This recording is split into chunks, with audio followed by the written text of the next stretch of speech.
Hello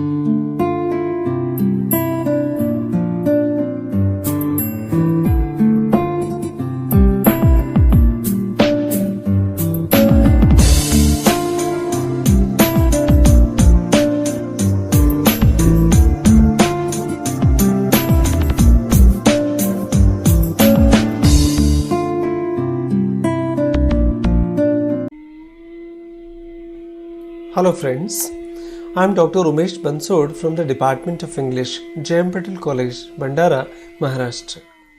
We have been discussing Old Stone Mansion by Mahesh Elkunchwar. Mahesh Elkunchwar द्वारा लिखित मराठी नाटक है वाड़ा चिरेबंदी और उसी का अंग्रेजी रूपांतर है old stone mention. This is a story about the Venkatesh Deshpande family, and Deshpande family lives in Vada since last 200 years. The story revolves around Sudhir and Bhaskar. The story revolves around Anjali and Vaini and talks about Ranju, Prabha and Chandu, talks about Abhay. These are various characters revolving around themselves and revolving around each other. The story talks about the falling condition of the Vada. गिरते हुए वाड़े की कहानी है वाड़ा चिरेबंदी old stone mention. कहानी अपने अंतिम पड़ाव में है और वाड़ा भी अपने अंतिम पड़ाव में है. इस सेकंड एक्ट में क्या होता है, कहानी किस प्रकार से आगे जाती है, इसका वर्णन महेश एलकुंचवार यहाँ पर करते हैं. Vaini is upset about the old condition of the mansion. पिता की मृत्यु के बाद सुधीर अंजलि के साथ मुंबई से गांव आया है. पिता के क्रियाकर्म के विधि विधान के कार्यक्रम चल रहे हैं और 5 दिन बाद सुधीर वहां पहुंच पाता है. चंदू घर में नौकर की तरह अभी हो गया है. वैनी के हाथ में सत्ता आ गई है घर में और इस प्रकार से सारे घर की अवस्था बदल चुकी है. वाड़ा भी 200 साल पुराना है और बूढ़ा हो चला है घर के लोगों के साथ. घर की संस्कृति रीति रिवाज के ढोंग ढकसले में देशपांडे परिवार को क्या क्या परिणाम भुगतने पड़ते हैं, इसका वर्णन महेश एलकुंचवार इस नाटक में करते हैं. घर में एक भी पैसा नहीं है. घर के बर्तन तक बेचने की नौबत आई है, पर पिता के अंतिम संस्कार के बाद में विधि विधान के कार्यक्रम के बहुत सारे खर्चे देशपांडे परिवार को अपनी लोक लज्जा के खातिर करने पड़ने वाले हैं. ऐसे विचित्र अवस्था में अब कहानी पहुंच गई है. Ranju is want to be away from the door. बारिश बहुत जोरों से शुरू है और वैनी कहती है रंजू को दरवाजे से दूर खड़ी रहो. All are bored because of the rain. और बारिश के कारण सभी लोग बोर हो चुके हैं. There is no light in the mansion and Bhaskar says that there is no full time current. एक तो गांव में बिजली बराबर आती नहीं है और वाड़े में तो बिजली ही नहीं है. इस प्रकार से वाड़े की हालत हो चली है. Bhaskar and Vaini tell Sudhir and Anjali that they have given the pots to the person who buys old tins and pots. भंगार वाले को, लोहा लोखंड खरीदने वाले को भास्कर ने पुराने घर के सारे बर्तन बेच दिए हैं और वो भी पिछले दरवाजे से. Bhaskar adds that they had to sell them from the back doors. Deshpande परिवार का रुतबा था किसी जमाने में गांव में. अपने रुतबे के खातिर, अपनी झूठी शान के खातिर घर में बर्तन बेचने की भी नौबत आई, पर अपनी इज्जत बचाने के लिए भास्कर उन बर्तनों को घर के पिछले दरवाजे से बेचता है. They did so to retain the honor of the family. Sudhir states that they too are not very comfortable in Mumbai and they have to work hard. Sudhir भी शिकायत करता है कि मुंबई में वो लोग भी कुछ चैन से रह नहीं रहे हैं. मुंबई की हालत भी वैसे ही है और मुंबई में उन सभी को तकलीफों से गुजरना पड़ रहा है. अंजलि और सुधीर दोनों को बहुत कड़ी मेहनत करनी पड़ रही है मुंबई में सरवाइव करने के लिए, जिंदा रहने के लिए. Prabha comes there. प्रभा उतने में आती है. She wants to attend the college. वो कॉलेज जाना चाहती है. She could not become a doctor only because of their honour and prestige. इनकी झूठी शान के कारण, झूठी प्रतिष्ठा की बातों के कारण प्रभा ना तो कॉलेज जा पाई ना तो डॉक्टर बन पाई. This honour and destruction of our life. इस प्रतिष्ठा के कारण, देशपांडे परिवार की झूठी शान और शौकत के कारण उसका पूरा करियर चौपट हो गया, ऐसा प्रभा का कहना है। Prabha has not yet got married. Prabha की तो शादी भी नहीं हुई अभी तक। Because she wanted an educated husband, क्योंकि वो किसी पढ़े लिखे व्यक्ति के साथ शादी करना चाहती है। Sudhir wonders to know that the whole village is invited for 13th day celebration ceremony. Sudhir को आश्चर्य लगता है, घर में खाने के लाले पड़े हैं, भास्कर को घर के बर्तन बेचकर घर चलाना पड़ रहा है और पिता के 13वें दिन के कार्यक्रम के लिए 13वीं के लिए पूरे गांव को न्योता देना पड़ रहा है। There will be about 5,000 people. घर में खाना खाने के लिए तकरीबन 5,000 लोग आएंगे। वैनी wants Sudhir to give some money for the day ceremony. वैनी कुछ पैसे सुधीर को देना चाहती है इस कार्यक्रम के लिए। He denies, वो मना करता है। He does not like the old traditions of expenditure. Sudhir शहर में रहता है। एक एक पैसा कमाना और अर्जित करना कितना डिफिकल्ट काम है ये सुधीर को पता है, इसलिए वह ऐसे पुराने रीति रिवाजों को विरोध करता है। So they speak of putting their land and gold on mortgage. इसलिए फिर पैसा तो चाहिए, फिर वो लोग सोचते हैं क्यों ना घर के गहने और प्रॉपर्टी को, घर को मॉर्गेज कर दिया जाए, गहन रखा जाए। Sudhir then speaks of getting his share in the ancestral lands. पूरे घर को गिरवी रखने की बात आती है। अब घर को और गहनों को गिरवी रखने की बात जब भी आती है, सुधीर अपने हिस्से की बात करता है। पिता से मिली हुई संपत्ति में, दादा से मिली हुई संपत्ति में उसका जो शेयर बनता है उसकी बात करते हैं। Bhaskar says that they had spent money on his education. अब यहाँ से देशपांडे परिवार में संपत्ति के विवाद का कारण शुरू हो जाता है। भास्कर कहता है कि उन्होंने सुधीर की पढ़ाई लिखाई के ऊपर बहुत सारा खर्चा किया है। Sudhir says that Bhaskar and family have been using the whole income of the farms. उलट जवाब देते हुए सुधीर कहता है कि भास्कर और उसका परिवार इतने दिनों से खेतों से निकलने वाले सारे उपज का, सारी संपत्ति का, इनकम का इस्तेमाल कर रहा है। Bhaskar says they had to spend much money on the sickness of Tatyaji and the operation of eye. फिर भास्कर जवाब देता है कि पिता के तबीयत के ऊपर और माँ के ऑपरेशंस के ऊपर भी उन्हें बहुत सारा खर्चा करना पड़ा है।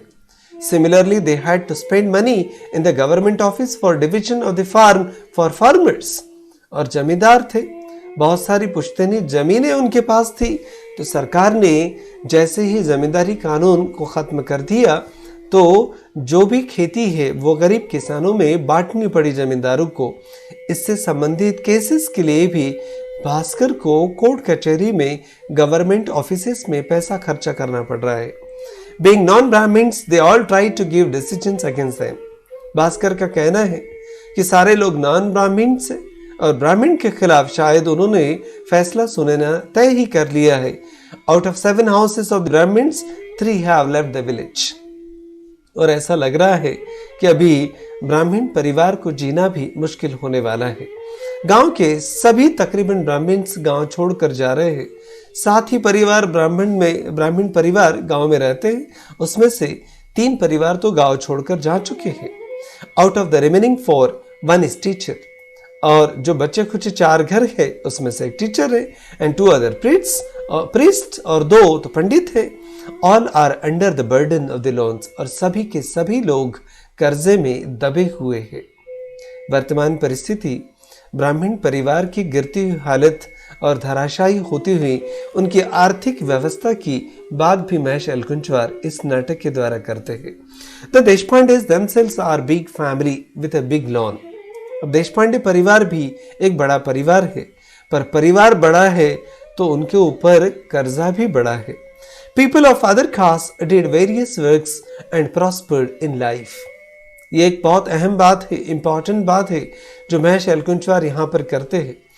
बाकी दूसरे जातियों के लोग अलग अलग प्रकार के काम करते हैं। भारतीय वर्ण व्यवस्था ने जिस प्रकार के वर्ण व्यवस्था में समाज को बांट दिया, ब्राह्मण सिर्फ पढ़ाने का काम करेंगे, क्षत्रिय सिर्फ लड़ेंगे और वैश्य व्यापार करेंगे और शूद्र इन तीनों वर्णों की सिर्फ सेवा करेंगे। इसके कारण समाज काम के आधार पर जातियों में बढ़ गया। काम के आधार पर समाज बटा हुआ था, बात समझ में आती है। पर जब यह काम लोगों की जातियां बन गया और ऐसे कंपार्टमेंट, वाटर टाइट कंपार्टमेंट बन गए कि लांघना मुश्किल हो गया, तो भारत के लिए सबसे बड़ी मुसीबत खड़ी हो गई और इसी के परिणाम देशपांडे परिवार को भुगतना पड़ रहा है। आज तक कभी दूसरा कोई काम किया नहीं। बदलती अर्थव्यवस्था में दूसरा काम कैसे करेंगे? बाकी लोग तो जीने के लिए और काम कर भी लेते हैं, देशपांडे परिवार कौन सा काम करेगा? Yet they have to spend money on all the traditions. इसके बावजूद भी खर्चे तो लगे हुए हैं, प्रथाएं हैं, परंपराएं हैं, धार्मिक विधि विधान है, तो देशपांडे परिवार को इनके ऊपर तो खर्चा करना ही पड़ता है। Sudhir asked Bhaskar to stop all the cultures. Sudhir कहता है कि सारे रीति रिवाज बंद कर दीजिए अभी। They decide to mortgage the mansion. क्योंकि खर्चा करने के लिए पैसा नहीं है। मनुष्य के पास जितना खर्चा करने की ताकत है उतना ही खर्चा करना चाहिए। अब आखिर में वो घर को गिरवी रखने का डिसीजन लेते हैं।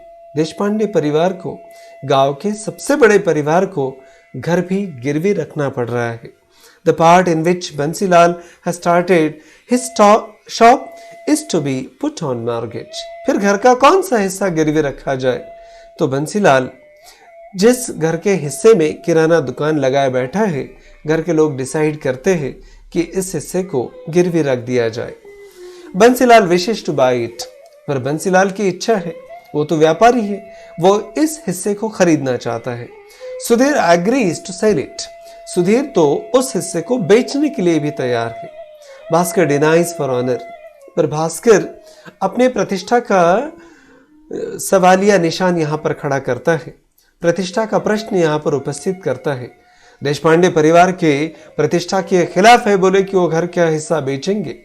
आई advise him to sell it, और आई सारी परिस्थिति को देखकर जवाब देती है कि बेच डालो, अगर घर का हिस्सा बेचने से समस्याएं सुलझती है तो बेच डालो।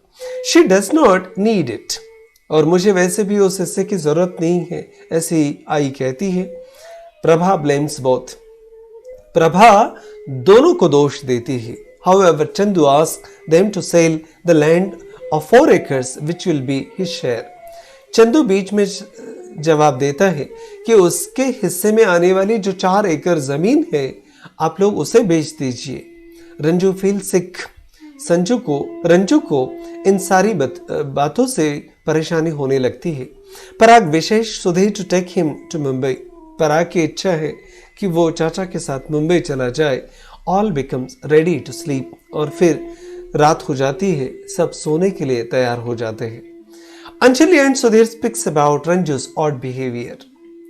रात में जब सोने के लिए जाते हैं तो अंजलि और सुधीर दोनों रंजू के ऑड बिहेवियर, अजीब से बर्ताव के बारे में चर्चा करते हैं। रंजू की उम्र युवा अवस्था को जा रही है, रंजू जवान हो रही है, और जवानी के अलग अलग प्रकार के अपने लक्षण देखकर, रंजू के बिहेवियर को देखकर सुधीर और अंजलि दोनों परेशान हैं।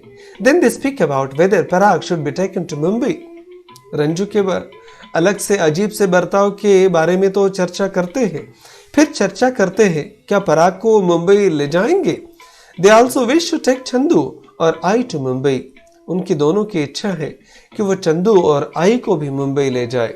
सुन Sudhir tells Anjali that they should take Anjali jewellery with her. इतने में अंजलि के साथ सुधीर बात करता है कि अब बात निकली है तो अंजलि के हिस्से के जो गहने घर में हैं वो गहने भी हम ले जाएंगे साथ में। Anjali also suggest to sell his share in the land and the mention.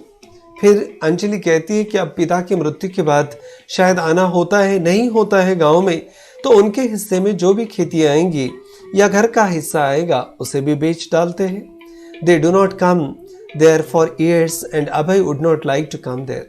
एक तो बरसों वो आते नहीं है गांव में, और अभय को गांव में आना बिल्कुल पसंद नहीं है, इसलिए बेहतर है कि बेच डालते हैं। पुरखों ने बनाया हुआ घर, पुरखों ने अर्जित की हुई प्रॉपर्टी अब नई पीढ़ी बेचने की कगार पर आ गई है। Sudhir does not like the idea, पर सुधीर को यह आइडिया पसंद नहीं आया।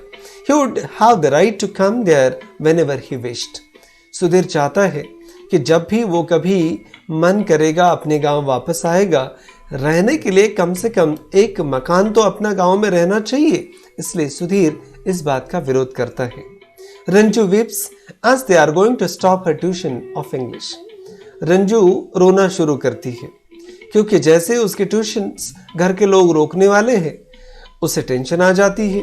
वो ट्यूशन रोकने से मना करती है। Prabha tells Aai that she was wrong to allow the sons to mortgage her land. Prabha चिढ़ जाती है, दोनों भाइयों को दोष देती है और माँ से कहती है कि यह गलत डिसीजन है। वो दोनों भाइयों को घर गिरवी रखने के लिए परमिशन दे रही है। She will be शेल्टरलेस।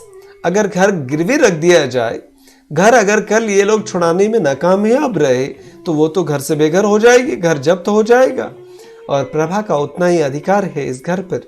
I says that she had no other alternatives, पर आई कहती है उनके पास और कोई पर्याय बचा हुआ नहीं है। She also advises Prabha that she should not speak too much. Aai Prabha को बताती है कि वो ज्यादा ना बोले भाइयों के बीच में।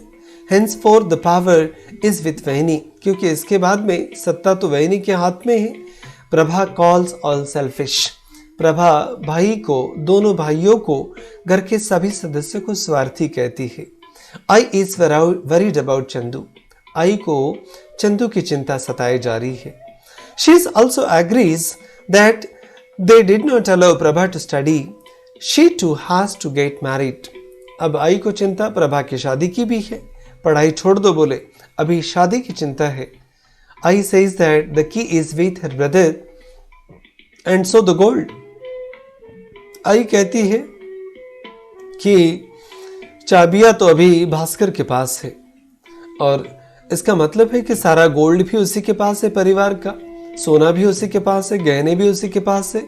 She says that she will ask for her gold tomorrow, but Aai tells her to wait till the last rituals।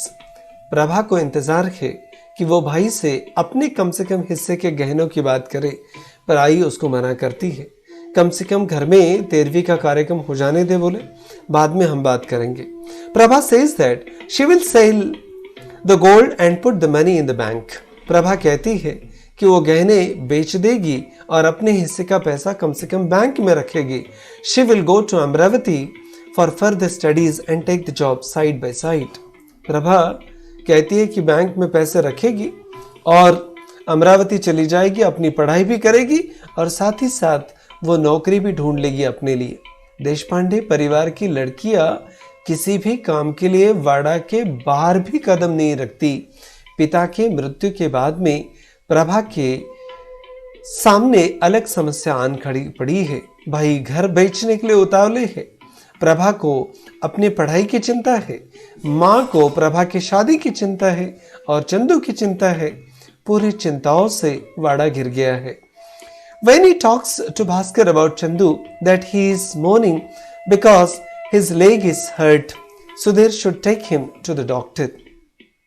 Is it their duty? She even says that after the ritual is done, he should give everyone their shares and be free.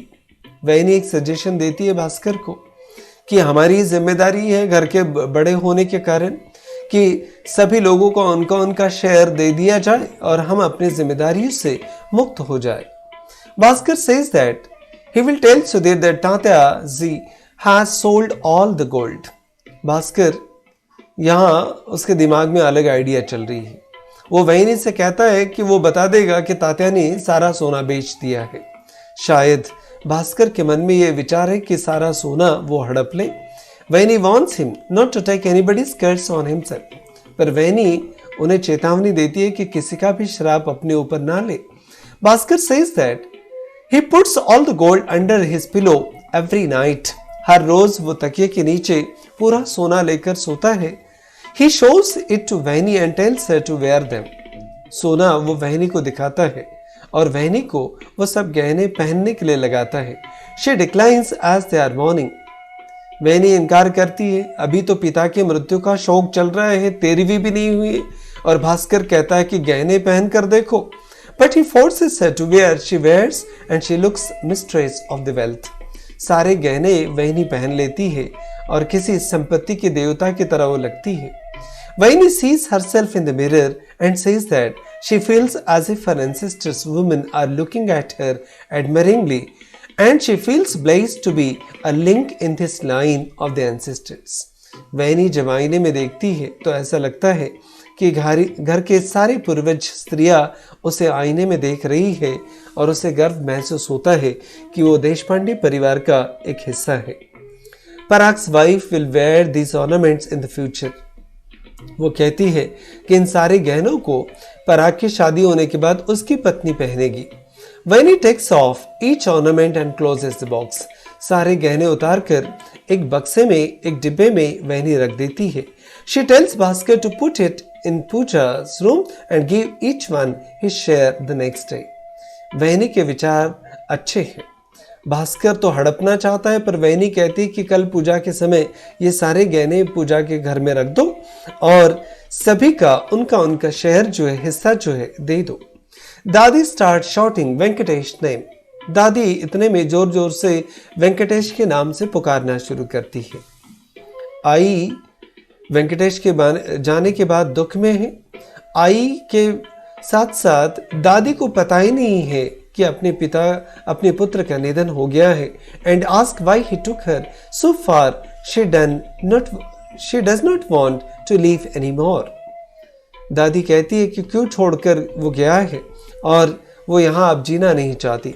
There are so many mice in the house and she could not tolerate now. घर में चूहे भी बहुत हो चुके हैं, दादी शिकायत करती है और वो अब इन्हें सहन नहीं करना चाहती। Soon I comes and gets shocked to see दादी near the tractor.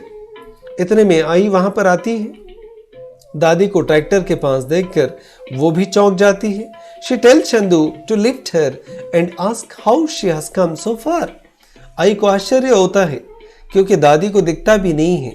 वो अपनी खटिया पर बैठी हुई सिर्फ चिल्लाते रहती है वेंकटेश के नाम से।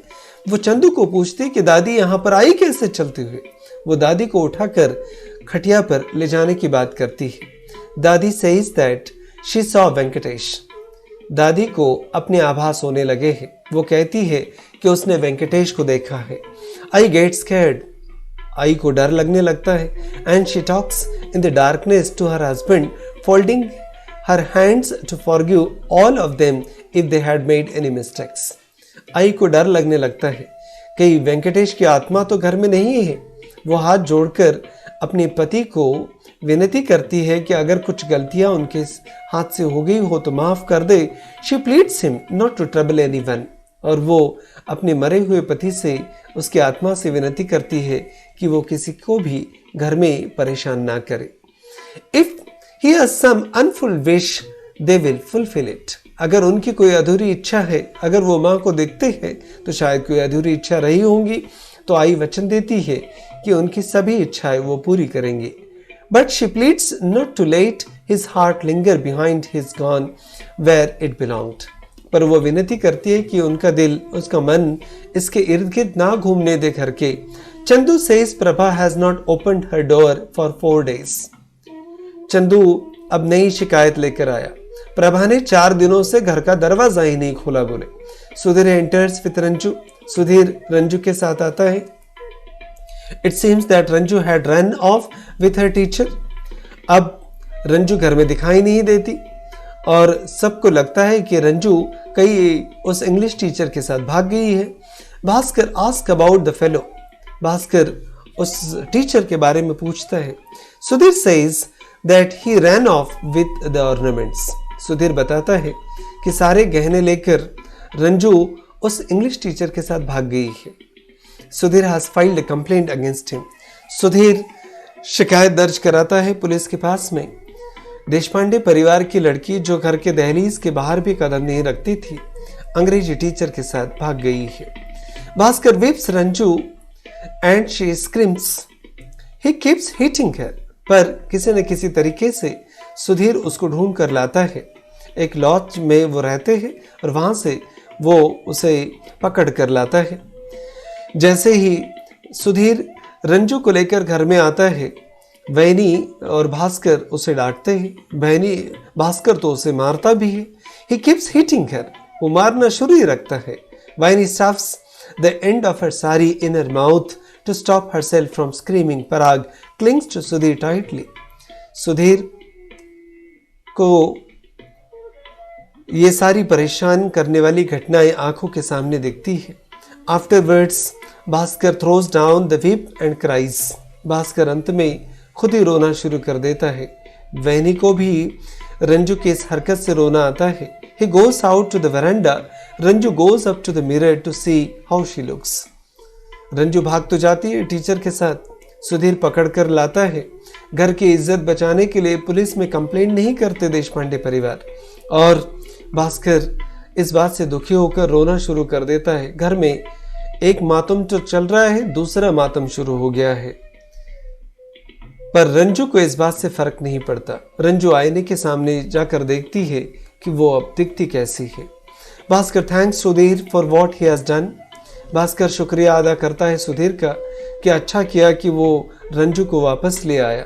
Sudhir says that they should file a complaint in local police station, but Bhaskar pleads him not to do that because even if the gold is gone, they can get it, but not the lost honor. परिवार की इज्जत धूल में मिल ही गई है, पर police में अगर कंप्लेंट करेंगे तो सारे गांव को पता चल जाएगा। गहने तो चोरी हो गए हैं, रंजू लेकर भाग गई थी, गहने तो मिले नहीं, पर घर की इज्जत आज नहीं कल गहने कमा भी लेंगे, पर घर की प्रतिष्ठा अगर चली गई तो दोबारा लाना मुश्किल हो जाएगा। भास्कर फिर से प्रतिष्ठा की दुआई देकर, घर की इज्जत की दुहाई देकर पुलिस में कंप्लेंट नहीं करता। Bhaskar says that Bansilal bought the back part of the vada at price of dirt. धूल की कीमत में पिछला हिस्सा बंसीलाल ने खरीद लिया है। पराग insists that he wants to go to Sudhir to Bombay. पराग जोर देकर कहता है कि वो सुधीर के साथ मुंबई जाना चाहता है। Sudhir says to him that he should stay with his parents. पर सुधीर कहता है कि वो यही रहे अपने माँ के साथ, but he insists that Ranju is back and he wants to come with them. Finally, Sudhir has to agree. वो कहता है कि घर में अभी रंजू है और उसकी हरकतें देखकर वो तो बिल्कुल शर्मिंदा महसूस करता है, इसलिए पराग यहाँ पर बिल्कुल नहीं रहना चाहता। वो सुधीर के साथ वापस आना चाहता है Mumbai. Finally Sudhir has to agree. Sudhir अंत में इस बात के लिए मान जाता है। Anjali says that they will take Parag with them. Anjali कहती है कि ठीक है, हम पराग को ले जाएंगे साथ में। He is fond of Abhay. Abhay भी उसे अच्छा लगता है। But Sudhir says that when he asked Abhay about it, he straight way said no. पर सुधीर कहता है जब अभय से उसने इस बारे में बात की तो अभय ने इस बात से सीधा मना कर दिया, क्योंकि ही इज अशेम्ड ऑफ पराग। पराग तो रहना चाहता है अभय के साथ में, पर अभय को शर्म आती है पराग के साथ रहने में। His clothes and his language, उसके कपड़े भी गंदे हैं और उसकी भाषा भी गंदी है। He will treat him like dirt. शायद वो किसी कचरे की तरह उसके साथ बिहेव करेगा। Better not to take him to Bombay. इसलिए सुधीर कहता है कि पराग को मुंबई ना ले जाना ही बेहतर होगा। Anjali tell Sudhir to take Chandu. अगर पराग को नहीं ले जाते तो कम से कम सुधीर को ले जाइए to the doctor. To the next day his injury has turn septic. Sudhir Parag को नहीं ले जाना चाहता, अंजलि भी नहीं चाहती, और चंदू को पैर में लगा है, कोई उसके तरफ ध्यान नहीं देता। उसके पैर में सेप्टिक हो गया है, जख्म बढ़ गया है जो ट्रैक्टर के कारण हुआ था। सुधीर को वो कहती है कि नहीं, कम से कम मुंबई तो हॉस्पिटल तो ले जाइए। She is feeling sad for him. Anjali को बुरा लगता है चंदू के बारे में। Sudhir says that he has lost 1000 rupees in Ranju's case. Sudhir कहता है कि 1000 रुपए तो रंजू के एपिसोड में चले गए हैं। रंजू को छुड़ा कर लाए, वहां से पकड़ कर लाए, ढूंढ कर लाए, पुलिस को कुछ पैसे खिलाए, एंड गोल्ड टू, और पैसा भी चला गया। Once rituals are done they will leave for Mumbai. और वो कहते कि एक बार का ये कार्यक्रम खत्म हो जाए तो वो मुंबई चले जाएंगे। इस प्रकार से एक दुखद अंत के साथ एक निराशाजनक वातावरण में यह कहानी खत्म होती है। महर्षि अलकुंचवार ने बखूबी गिरते हुए परिस्थिति में और गिरते हुए वाड़े के साथ देशपांडे परिवार की क्या हालत होती है वेंकटेश के मृत्यु के बाद में, इसका यथोचित वर्णन इस नाटक के द्वारा करने का प्रयास किया है। उम्मीद करते हैं कि वाड़ा चिरेबंदी ओल्ड स्टोन मैंशन की कहानी आपके समझ में आए, एग्जामिनेशन पॉइंट ऑफ व्यू से और बदलती समाज व्यवस्था के दृष्टिकोण से कहानी इंपॉर्टेंट है। Thank you very much for watching this video and all the best for examination.